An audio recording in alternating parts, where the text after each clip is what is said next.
કચ્છ જિલ્લાના ભુજ તાલુકાના માધાપરના જૂનાવાસમાં છેલ્લા 5 દિવસથી પીજીવીસીએલ દ્વારા તમામ સ્ટ્રીટ લાઇટ બંધ કરી દેવામાં આવી છે। તેનું કારણ એ દર્શાવવામાં આવ્યું છે કે જૂનાવાસ પંચાયતનો 84 લાખ રૂપિયાનું બિલ બાકી છે। રિપબ્લિકન પાર્ટી ઓફ ઇન્ડિયાના રાષ્ટ્રીય સચિવ રાજેન્દ્ર ટાંકે આ મુદ્દે સંબંધિત તંત્રને મૌખિક રજૂઆતમાં જણાવ્યું હતું કે તેઓ જૂનાવાસ માધાપરના રહેવાસી છે। છેલ્લા 10 વર્ષ થયા બિલ પંચાયત દ્વારા ભરાતું નથી અને અત્યાર સુધીમાં 3 વખત જૂનાવાસના સરપંચ બદલાઈ ચૂક્યા છે।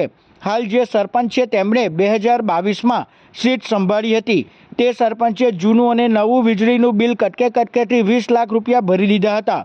જૂની ચડત રકમ 54 લાખ હતી। 29 લાખ વ્યાજ લગાવવામાં આવ્યું છે। એમ મળીને કુલ 84 લાખ રૂપિયા બાકી છે।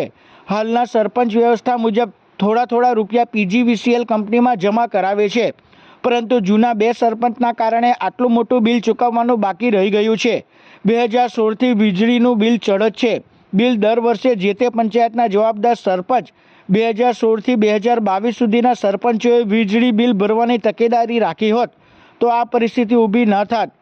આ બાબતે જૂનાવાસના સરપંચ ગંગા નારાયણભાઈ મહેશ્વરીનો સંપર્ક સાધતા તેમણે જણાવ્યું હતું કે અગાઉના સરપંચની ભૂલના કારણે રકમમાં વધારો થયો છે।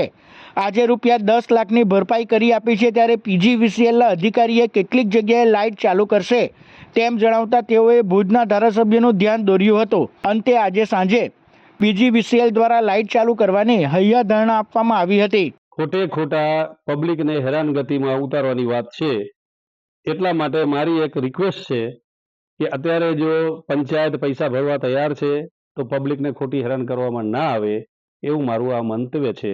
અને પીજીવીસીએલનું આની તપાસ થવી જોઈએ કે શા માટે 10 વર્ષ સુધી પીજીવીસીએલ આમને આમ બેઠી રહી, ત્યારે કેમ બંધ ન કર્યું, ત્યારે કેમ લેણું વસૂલ ન કર્યું। ઓછીતાનું અત્યારે 84 લાખનું લેણું વસૂલ કરે છે વત્તા એટલે અત્યારે આ સરપંચનો કોઈ જાતનો કોઈ વાંક છે નહીં, આ મારું માનવું છે। અને ખોટા અત્યારના જે સરપંચને હેરાન કરવામાં આવે છે અને એના ઉપર બધું ઢોળી દેવામાં આવે છે, એ તદ્દન ખોટું થઈ રહ્યું છે।